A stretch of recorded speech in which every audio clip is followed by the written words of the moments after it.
Là, je vais passer tout de suite la parole à nos deux invités sur ces enjeux de garantir les droits au quotidien. Peut-être partons d'un point de situation quand vous arrivez en responsabilité. Quel était l'enjeu principal? Il s'était, j'imagine, déjà posé pendant la campagne, il y avait des choses de promu. Comment est-ce que vous avez posé ce sujet-là pour programmer vos actions sur le mandat? On va peut-être commencer avec Grégory.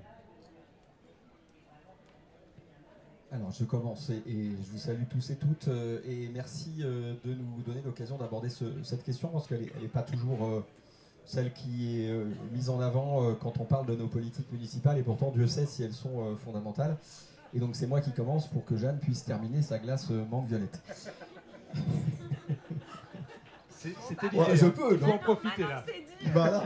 Non, mais Jusqu'au bout du ça serait con en plus qu'elle fonde, Jeanne. Alors, plus sérieusement, juste rappeler quand même que sur le début de nos mandats, la question quand même sanitaire était un peu écrasante et qu'on a aussi regardé ces questions d'égalité, en l'occurrence l'accès aux soins, l'égalité sous cet angle-là, avec cette pression de répondre aux enjeux de la crise Covid. Je dis ça pour tout de suite répondre à ta question, mais la question sanitaire, ça a été, et l'égalité d'accès aux soins, ça a été tout de suite une question qui a été posée. Et on pourrait penser assez facilement que dans les villes, il n'y a pas de déserts médicaux, il n'y a pas de problématique d'accès aux soins. En fait, si, il y a énormément de problématiques d'accès aux soins, parce que d'un quartier à l'autre, on peut ne pas avoir le même accès, notamment à un généraliste, enfin, à un médecin qui nous suit. Donc ça a été un premier sujet. Voilà. Et pourquoi je parle tout de suite de ce sujet-là? Parce que les questions d'accès au droit, enfin la question de l'accès au droit, en fait, elle est extrêmement multiple, polymorphe. On peut l'aborder par l'angle, on va dire, de la population, des populations, des groupes, qui puissent être minoritaires ou pas.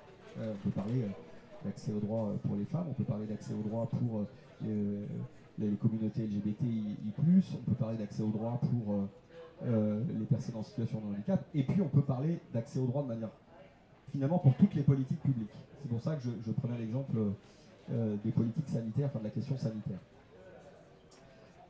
Je sais qu'avec Jeanne, on a chacun un petit peu, on va dire, les sujets sur lesquels on aimerait pouvoir vous parler de choses concrètes qu'on a pu faire. Je crois qu'on en a parlé un petit peu ensemble avec Jeanne avant de venir. On a envie de parler bien évidemment de politique handicap. On a envie de parler, moi j'ai envie de parler de la question de l'égalité, notamment quand on pose les sujets LGBTI+. J'ai aussi envie de parler, on va dire, d'accès au droit de manière plus globale. Et j'avais d'abord envie de vous dire que notre première mission en tant que maire écolo assurément, mais je pense que c'est une mission commune à tous les maires, c'est d'abord d'avoir en tête que quand on est sur une ville importante, on a des quartiers où les services ne sont pas tous assurés de la même façon. Et notamment dans les quartiers qu'on appelle populaires, souvent qui sont d'ailleurs qualifiés de quartiers politiques de la ville, on ne trouve pas les mêmes services. Le principe qu'on a posé dès le début du mandat, que j'ai posé dès le début du mandat, c'est de faire en sorte que, eh bien, dans les quartiers populaires, on amène la meilleure qualité de service pour créer les conditions de l'égalité d'accès au droit. Ça ne garantit pas tout, mais au moins on crée les conditions d'eux. Ce qui veut dire que quand on pense équipement sportif, tout à l'heure je parlais de la question sanitaire, mais ça fait partie aussi des sujets qu'on s'est posés, équipement culturel, eh bien, oui, on va faire en sorte que dans les quartiers populaires, ce que l'on va amener, ou même écoles, parlons écoles, les nouvelles écoles qu'on a pu créer ou les écoles qu'on a pu rénover, ben, dans les quartiers populaires, on va mettre toute l'énergie et tous les moyens qu'il faut pour que eh bien, ça soit le meilleur service qui soit apporté. C'est pas qu'une question, je dirais, de compensation. On pourrait se dire, ah bah, ils sont généreux, ils sont sympas, ils apportent le meilleur. Non, c'est aussi une question de dignité, parce que la question de l'égalité des droits, c'est aussi lié au sujet de la dignité. C'est d'envoyer un message clair aussi aux habitants des quartiers populaires, c'est qu'en fait, vous ne devez pas être la dernière roue du carrosse, et vous ne devez pas avoir le service, on va dire, le moins disant. Non, au contraire. Au contraire, on sait que eh bien, les personnes qui habitent les quartiers populaires, qui habitent les quartiers politiques de la ville, enfin, je ne suis pas très fan de cette expression, mais bon, elle est institutionnelle, ont souvent plus de freins pour accéder à tout un tas de services. Donc c'est à nous de créer les meilleures conditions possibles. Et pour moi, ça commence par là, faire en sorte que les services qu'on apporte sont de meilleure qualité. Concrètement, aujourd'hui, on est en train de construire ou reconstruire plusieurs écoles dans les quartiers populaires. On en fait des écoles exemplaires, pas simplement en termes d'aménagement et d'espace intérieur, mais bien sûr, on a un choix, on a un soin particulier sur le choix des matériaux, faire en sorte que ces écoles elles soient pensées dès le début comme des écoles totalement inclusives, même si on ne sait pas encore s'il va y avoir 5, 10, 20 enfants en situation de handicap, peu importe, mais on crée les conditions pour qu'elles puissent l'être totalement. On fait bien sûr des cours nature, voilà. Donc on apporte le meilleur et on crée, pour, je prends cet exemple-là, les conditions d'une égalité d'accès aux droits. Merci je sentais que Philippe, fallait que j'arrête et qu'il te passe la parole. Je reprends la question. On part de quel est le point de départ pour ce mandat sur ces enjeux d'accès aux droits et de solidarité? En fait, cette question était extrêmement présente dans la campagne des municipales.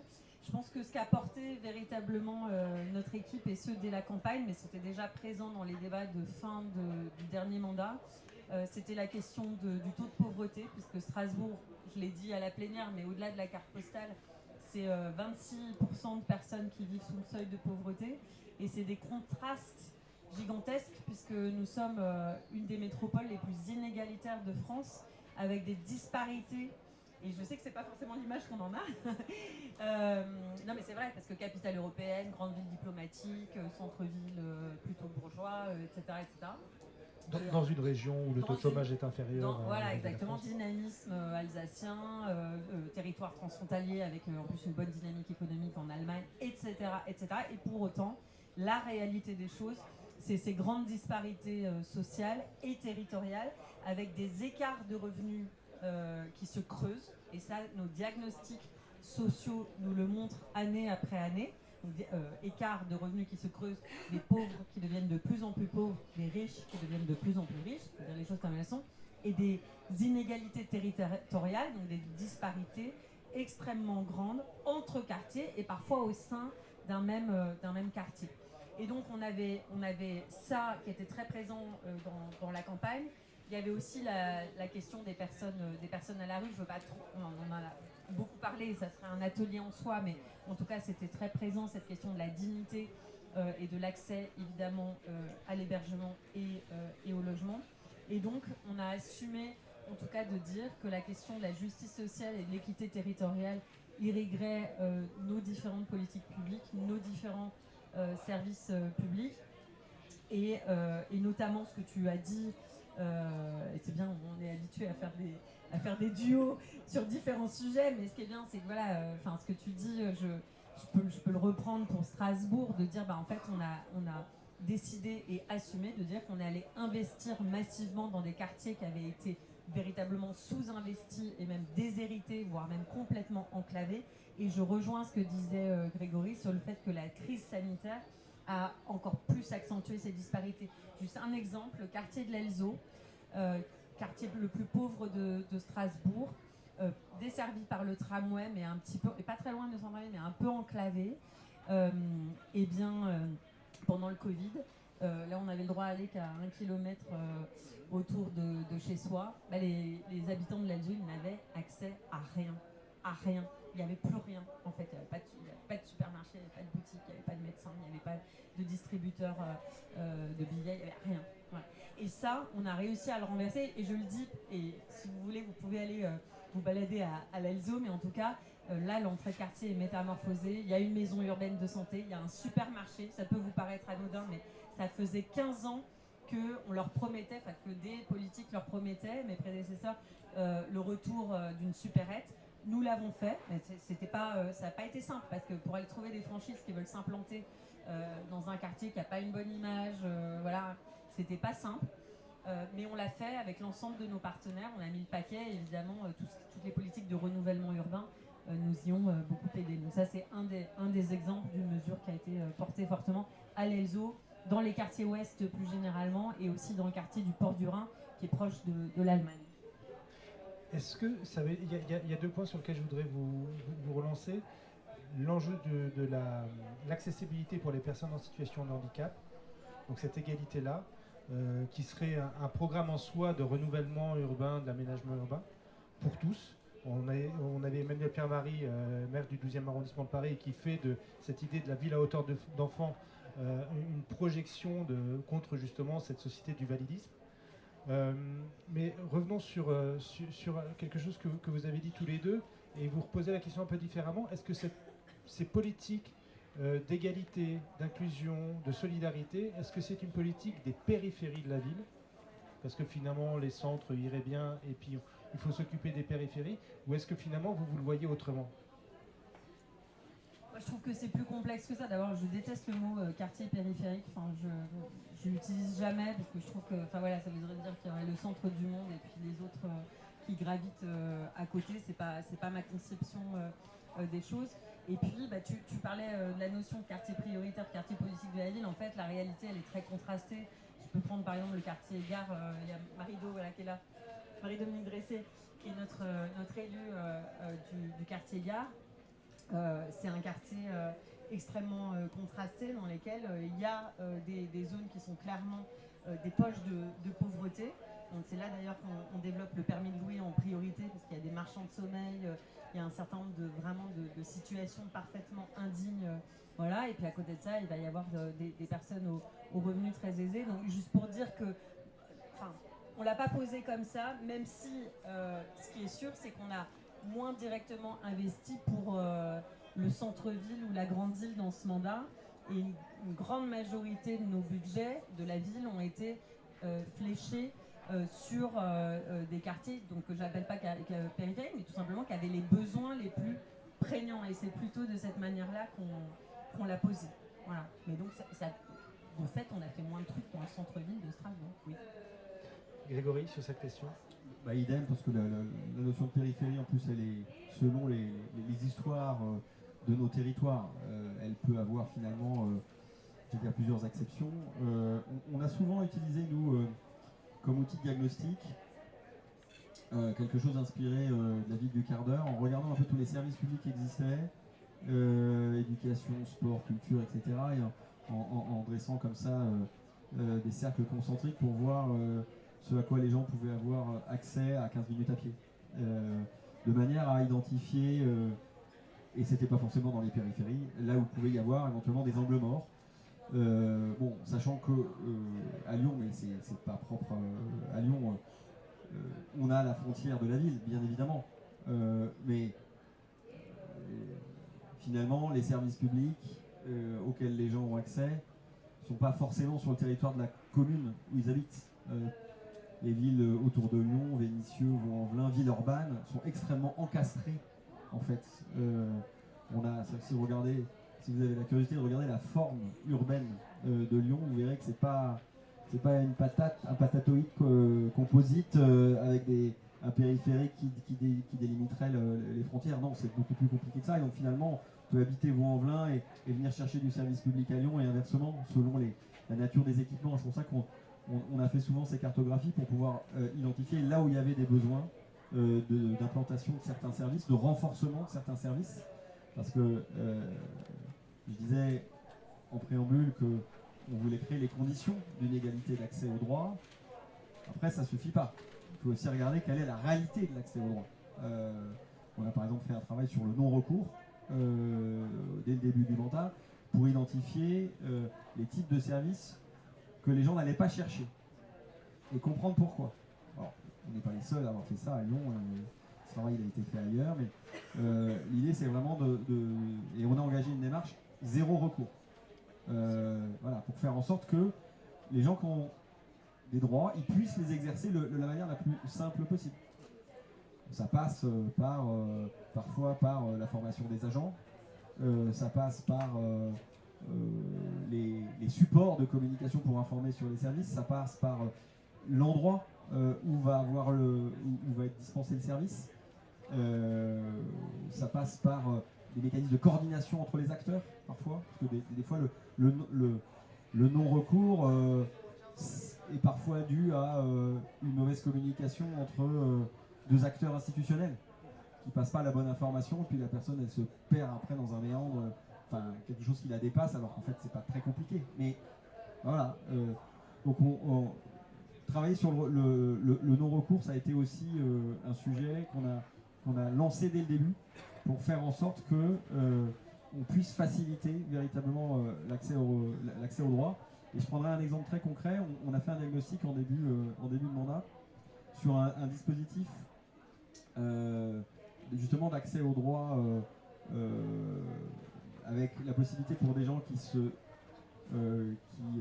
ont été victimes de discrimination, qu'elles soient liées à leur origine, à leur orientation sexuelle, à leur identité de genre, etc. Et ce dispositif, en fait, il était très très peu saisi, très très peu utilisé. Donc on l'a reconfiguré, on a fait en sorte de travailler davantage le réseau d'acteurs prescripteurs pour que les gens qui ne le connaissent pas puissent en entendre parler par tout un tas de biais, par tout un tas d'associations, par tout un tas d'acteurs très locaux qui peuvent référencer vers ce dispositif d'accès au droit. D'ailleurs, ça s'appelle l'accès au droit de l'antidiscrimination. Et où on a des avocats qui font des permanences. Donc on a un vrai service là, pour le coup, et qu'on a remusclé, reconfiguré. Et de fait, aujourd'hui, bon là, c'est assez récent ce que je vous dis, mais on a déjà plus de sollicitations. Donc c'est le signe qu'il y avait un vrai besoin, mais qu'on n'avait pas trouvé la bonne formule encore pour faire en sorte que les gens puissent justement solliciter les bonnes personnes. Peut-être un mot sur non-recours, je sais pas. Oui, alors sur le non-recours, et on t'a pas répondu sur le handicap. Donc, du coup, Je pourrais reposer la question. Donc j'essaie de faire les deux, en tout cas, juste pour dire que comme à Lyon, on est engagé à Strasbourg dans la démarche territoire zéro non-recours. On a choisi un quartier là aussi très contrasté, Neudorf, Museau, Ampère, parce que c'est des réalités très contrastées. Le taux global du taux de pauvreté est plutôt inférieur au reste de la ville, mais par contre, comme je le disais, il va y avoir des poches de pauvreté où vous allez avoir... vous avez les chiffres là. Voilà, il va y avoir donc quartier jeune, 42% de moins de 25 ans, de très nombreuses familles monoparentales, 42%, et un taux de pauvreté qui peut s'élever à 54% à certains endroits. Et donc, on a ciblé 4 temps de vie clés qui sont des points de bascule où l'accès au droit est primordial et où on peut vraiment faire la différence. C'est le moment du passage à la vie adulte, vraiment je deviens adulte. C'est je vais avoir un enfant, voilà, la famille s'agrandit, mes besoins deviennent, mon logement est peut-être plus adapté, j'ai peut-être besoin d'aide supplémentaire. Ensuite, troisièmement, j'élève seul mes enfants. Et à Strasbourg, cette réalité des personnes seules et des familles monoparentales est vraiment énorme. On l'a aussi prise en compte, mais je pourrais en parler plus tard, c'est dans notre tarification solidaire des services publics. Et puis, je deviens senior. Voilà, j'ai besoin d'un accompagnement particulier. Donc, c'est des personnes qui vont avoir notamment un conseiller numérique spécialisé dans les démarches d'accès au droit pour être aux côtés de ces personnes et faire en sorte qu'il n'y ait plus de trous dans la raquette. Parce que là, on parle de gens qui ont des droits, comme tout le monde, mais qui n'y ont pas accès, qui ne les exercent pas, qui n'y ont pas accès pour un certain nombre de raisons. Voilà, parce qu'ils ne savent pas à qui s'adresser, parce que c'est trop complexe, parce que c'est numérisé, digitalisé, ils ont besoin d'un accompagnement humain, etc., etc., etc.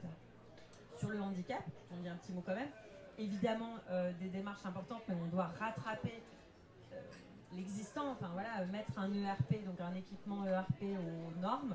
Équipement recevant du public. Un équipement recevant du public, voilà. Ça demande des plans d'investissement importants. On le fait, mais ça prend évidemment du temps. Je rappelle qu'on est en 2025, c'est-à-dire qu'on a célébré les 20 ans de la loi handicap de 2005, qui était la grande loi, qui a été la grande loi sur le handicap, qui non pas devait tout régler, mais qui devait programmer finalement cette société inclusive. Et c'est vrai qu'on en est encore très très loin, tous, autant les territoires que les entreprises, enfin que la société en général. Et c'est vrai. Et quand on me dit vous n'êtes pas encore animaux, oui, on est loin d'être à 100% d'équipement. Ne serait-ce que l'hôtel de ville de Strasbourg. Je me suis cassé la jambe il y a 2 ans, j'étais en fauteuil roulant. De très près, j'ai pu voir les limites et à quel point on n'était pas à niveau dans un certain nombre de domaines d'adaptation de nos bâtiments. Pour autant, là, on a 53 équipements qui sont en cours de mise en accessibilité. On fait des études sur 67 équipements supplémentaires. Voilà, c'est long, mais néanmoins, on avance en l'intégrant comme une priorité dans nos plans pluriannuels d'investissement. Et après, il y a tout le reste. C'est-à-dire qu'évidemment, quand on réaménage maintenant des places, des rues, on le fait avec les associations des personnes en situation de handicap. Donc, c'est les trottoirs, c'est les mises à niveau des centres de trottoirs en bateau, c'est des pavés particuliers, c'est des bandes d'éveil de vigilance. Enfin voilà, on a vraiment des choses qu'on travaille avec les associations. Et juste dire, parce que ça, on en parle peut-être moins, pour nous c'est nouveau, peut-être vous le faites depuis longtemps, mais on expérimente aussi des courriers d'information et des plaquettes pour les travaux en français simplifié. Voilà, vraiment en français facile à lire, à comprendre, c'est ça. Voilà, on l'avait jamais fait. Alors ça peut un peu choquer au départ parce qu'on est tellement habitué à notre jargon administrativo, technico, machin, qu'on se dit oulala, c'est mal écrit. Mais en fait, il faut qu'on se rende compte que parfois, ce qu'on dit ou ce qu'on écrit est juste incompréhensible pour la plupart des gens. Voilà. Donc on est aussi dans cette logique de français simplifié. Et puis bien sûr, tout ce qui est accessibilité des transports. Les mises à niveau des quais, des bus, un service Mobistras qu'on a développé fortement de services de transport à la demande, etc., etc. Je voudrais enfoncer un peu le clou sur le handicap parce qu'on a beaucoup évoqué les enjeux d'accessibilité physique. Ouais. Il y a les documents en français simplifié ou français facile qui est un enjeu absolument incroyable et une petite révolution intellectuelle pour tous ceux qui produisent ces documents et qu'est-ce qu'on doit dire et comment on peut le dire. Mais c'est vrai que les enjeux du handicap dépassent largement les enjeux d'accessibilité physique. Il y a tous les handicaps invisibles. Donc comment est-ce que vous avez réussi à travailler cette question? Déjà, on voit que la question des solidarités, des accès aux droits, elle est infinie. Il y a 50, 60 entrées différentes. Et si on prend seulement la situation du handicap, on est aussi sur une multitude d'entrées. Comment est-ce qu'on rend la ville accessible à des personnes qui vivent un autisme? Il y a la cécité et puis il y a tous les autres handicaps invisibles. Est-ce qu'on arrive aujourd'hui à prendre au moins en compte la globalité de ces questions-là? Je serais tenté de dire oui dans le sens où les démarches sont engagées. Après, on a aussi envie d'être jugé sur les résultats concrets. C'est pour ça que Jeanne à l'instant faisait aussi preuve de beaucoup d'humilité. Je vais faire de même parce qu'on sait que le chemin à parcourir est encore long. Mais tu citais en référence la fameuse, comme on dit, grande loi de 2005 en France, qui certes constitue en 2005 des avancées importantes, mais on a décidé d'avoir une autre référence, nous, qui est plutôt 2008, parce que 2008, c'est la date de ratification de la Convention internationale relative aux droits des personnes handicapées, qui est un document international, et qui a surtout, par rapport à la loi de 2005, une approche assez différente, parce que d'abord, elle parle des droits, et elle parle de la façon dont on peut transformer nos organisations, nos espaces publics, bien sûr on parle aussi de RP, etc. Bref, pour faire en sorte qu'une personne handicapée puisse exercer tous ses droits, à l'éducation, à la culture, au sport, à la vie citoyenne aussi. C'est important. C'est important de pouvoir exercer en tant qu'élu, en situation de handicap, un mandat politique de la manière la plus, j'allais dire, ordinaire possible. Tu parlais de ton hôtel de ville, figure-toi que nous, il a fallu qu'on traite ce sujet-là dès le début du mandat, puisque ma première adjointe est en situation de handicap, en fauteuil, que son bureau est dans l'aile voisine du mien, enfin de mon aile de l'hôtel de ville, donc il a fallu faire en sorte qu'elle puisse se déplacer dans l'hôtel de ville facilement. C'est tout simple, enfin ça paraît tout simple de le dire comme ça, mais avec des portes qui datent du XVIIe siècle qui font chacune 300 kg, bah, c'est compliqué en fait. Donc il a fallu automatiser tout ça et ça a été ça a été une petite révolution aussi dans les aménagements qu'il a fallu réaliser pour faire en sorte que Audrey Enoch, ma première adjointe, puisse se déplacer et pouvoir exercer son mandat de la manière la plus simple possible. Et encore, je donne cet exemple, mais elle témoignerait bien mieux que moi pour dire que malgré tous les aménagements qu'on a pu réaliser, c'est encore beaucoup plus compliqué pour elle que pour moi en tant que maire. Et donc, pourquoi est-ce que la CIDH, la Convention internationale des droits des personnes handicapées, la CIDPH, pardon, est notre document de référence? D'abord parce qu'elle dit une chose fondamentale, c'est que elle dit il faut mettre fin au validisme. Et on s'est déclaré, nous, commune anti-validiste, l'île de Lyon. Faire en sorte que les personnes handicapées puissent exercer pleinement leurs droits nécessite de penser chaque service en tenant compte bien sûr de la diversité des déficiences que les gens peuvent avoir, de penser chaque service pour qu'il puisse à la fin être accessible, que le droit puisse être exercé. Bien sûr, la question de l'accessibilité physique, elle est première, elle est primordiale parce que, j'allais dire, elle conditionne aussi d'autres accès au droit. Donc, nous, on partait d'une situation à Lyon où 11% des ERP municipaux étaient accessibles. Aujourd'hui, en doublant les moyens qu'on avait initialement prévus au début du mandat, en multipliant par 5 la taille de l'équipe d'agents qui travaillent sur les sujets, montent les dossiers, conçoivent les aménagements, etc. On est arrivé aujourd'hui à passer de 11 à 29%. Donc avec des efforts jamais réalisés, jamais égalés sur la ville de Lyon. 11 à 29, en fait, vous allez me dire, c'est pas grand-chose. Et vous aurez raison, bah oui, c'est pas grand-chose, parce que ça fait encore un énorme... Ça fait encore un sacré bout de chemin à faire pour arriver à 100%. Et si on veut que les personnes puissent exercer pleinement leurs droits, il faut qu'on soit à 100%, il n'y a pas à transiger. Alors avec tout ce qui est engagé, on pense qu'on sera pas loin des 50 à la fin du mandat, parce que là, au moment où je vous parle, il y a beaucoup de travaux qui sont faits. Puis bien évidemment, tout ce qui est totalement nouveau, une nouvelle école aujourd'hui, elle est 100% accessible, donc le sujet ne se présente plus. Mais quand on est, et c'est le cas aussi, je sais, pour Strasbourg, une grande ville de patrimoine, avec des bâtiments qui ont plusieurs siècles, avec des pavés, des trucs dans tout... Comment... Enfin, je peux vous dire que il y a des cerveaux qui chauffent au niveau des archives pour trouver les bonnes solutions pour rendre des bâtiments patrimoniaux accessibles. Et il n'y a pas à transiger, il n'y a pas à dire bah, celui-là il ne sera pas accessible. Ben non, pourquoi? Non. Mais nous on doit faire le boulot, attention, on doit aussi s'assurer que tous les autres services le sont. Et d'où l'importance, et Jeanne tu l'as mentionné, mais je voudrais revenir aussi dessus parce que pour moi c'est fondamental, d'où l'importance de travailler la priorisation des chantiers avec les personnes concernées. Donc on a une commission communale d'accessibilité à Lyon comme on en a partout, et on a confié la présidence, l'organisation, le choix de l'ordre du jour à des personnes handicapées. Donc ils vont nous dire c'est ça qu'on veut traiter comme sujet en priorité, et la priorisation des chantiers, des sites, c'est bien évidemment la commission communale d'accessibilité qui l'a fait.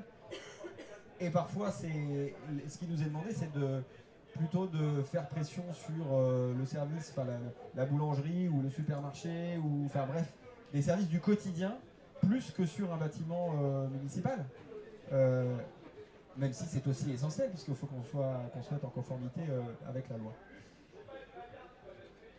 Je disais tout à l'heure, excusez-moi, je viens du domaine du handicap, donc je suis très bavard sur le sujet, mais la question de l'antivalidisme, pour moi, elle est importante parce que quand bien même on a besoin de beaucoup d'humilité, enfin, il faut faire preuve d'humilité et on sait que le chemin à parcourir est plus long que celui qui a déjà été parcouru, mais c'est important aussi de dire concrètement pourquoi est-ce que l'égalité ici, elle est pas négociable et qu'il y ait des actes concrets très simples. Tu parlais du FALC tout à l'heure, par exemple, dans la communication. On a revu tout notre site internet en faisant en sorte qu'il soit FALC et qu'il soit aussi compatible avec les applications de lecture, par exemple. Voilà, il faut penser tout ça. Et aujourd'hui, la quasi-intégralité du site internet de la ville est vraiment accessible. Il reste des petites choses ici et là, notamment parce qu'on a des documents PDF qui traînent à droite à gauche, mais voilà. Mais globalement, le site il est accessible. Et ça, pour nous, ça a été un boulot de plusieurs années. Parce qu'on avait plutôt un bon site dont tout le monde était content. Ouais, sauf qu'en fait, il était lisible pour plein de gens. Et lisible aussi pour des gens qui utilisent des applis de lecture. Voilà. Donc toutes ces choses-là, elles sont importantes. Parce qu'elles changent la vie des gens. Mais c'est aussi important de se positionner de dire qu'on est, pour moi, c'était un geste fondamental de dire qu'on est une commune antivalidiste. Et puis d'envoyer aussi des signaux. On a inauguré il n'y a pas longtemps un gymnase à qui on a donné le nom d'une athlète, une parathlète française. On a aussi nommé un parvis devant le musée du Confluence du nom de Judith Eumann, qui est Judith Eumann, pour celles et ceux qui ne la connaîtraient pas, n'est pas française, elle est américaine, mais c'est la grande militante des droits des personnes handicapées aux États-Unis. S'il n'y avait pas eu Judith Eumann, il n'y aurait pas eu les grandes lois américaines. Il n'y aurait pas eu, elle s'est battue à l'époque pour notamment faire en sorte que des personnes handicapées puissent accéder à l'université, droit qui lui était refusé à son époque. Bon, elle a été notamment au sein de l'administration Clinton et elle est décédée depuis. Mais on voulait aussi pouvoir dire dans l'espace public, faire apparaître une militante des droits des personnes handicapées parce que c'est un sujet qui est souvent un peu la dernière roue du carrosse. Donc pour nous aussi que l'espace public puisse témoigner de ces combats, parce que ayons bien en tête, et on pourrait parler de beaucoup, enfin quand on parle de droits, on pourrait parler de tout un tas de minorités ou de populations, que les droits ne s'obtiennent pas simplement du fait de la générosité de ceux qui veulent bien un jour les octroyer. Les droits, ils s'obtiennent parce qu'ils sont l'objet de combats et d'engagement. Et c'est vrai tout autant pour les personnes handicapées que pour la communauté LGBT et tout un tas d'autres publics qu'on pourrait lister ici. Et donc c'est important de rendre compte aussi de ces combats. Et c'est important, et je sais qu'on le fait bien évidemment tout autant à Strasbourg qu'à Lyon, je le disais tout à l'heure, c'est important aussi que les personnes concernées puissent être celles à qui on donne la parole et à qui on demande leurs priorités. Sur cette expertise d'usage, tout simplement. Oui, justement, mais aussi sur ta question sur les handicaps non visibles. D'abord, deux choses. Je suis d'accord pour dire que je pense que les Jeux paralympiques, nous on a accueilli la flamme olympique et paralympique à Strasbourg, ont beaucoup fait pour lever un certain nombre de tabous, promouvoir le handisport. Et je trouve que s'il y a bien un domaine dans lequel on a réussi à super bien avancer avec les associations représentant les personnes porteuses de handicap, c'est sur le sport, sur les politiques sportives. L'autre chose, et notamment d'ailleurs sur les handicaps non visibles, puisque on travaille maintenant par exemple à adapter dans nos piscines les questions de bruit, les questions de lumière, voilà des choses dont on parle moins, donc on n'est pas que sur l'accessibilité de nos aménagements, de nos équipements, mais aussi sur les perceptions et sur la manière dont les personnes se sentent en fait dans nos équipements publics ou dans notre espace public. Donc ça c'est un peu nouveau, mais et c'est souvent profitable à toutes. Et généralement en fait du coup c'est quand même sympa pour tout le monde, c'est quand même le but. Et juste première en France, on a inauguré la première maison de la santé mentale, et c'est porté par les personnes concernées. Dans le quartier des Halles, juste à côté des Halles, avant l'été. C'était un moment très émouvant où les personnes concernées, leurs familles étaient là, leur entourage. C'est pas un lieu de soins, enfin c'est pas un lieu de soins au sens où on l'entend, c'est-à-dire où il y a des professionnels de santé. C'est un lieu où les personnes concernées ou leur entourage peuvent venir recevoir de l'écoute, des lieux de partage, être orientés, etc., etc. Et c'est un lieu de plaidoyer aussi et de visibilité avec une belle vitrine qui donne sur la rue, sur l'espace public. Et donc je pense que là, on contribue à lever des tabous sur ces questions-là. Absolument, merci beaucoup.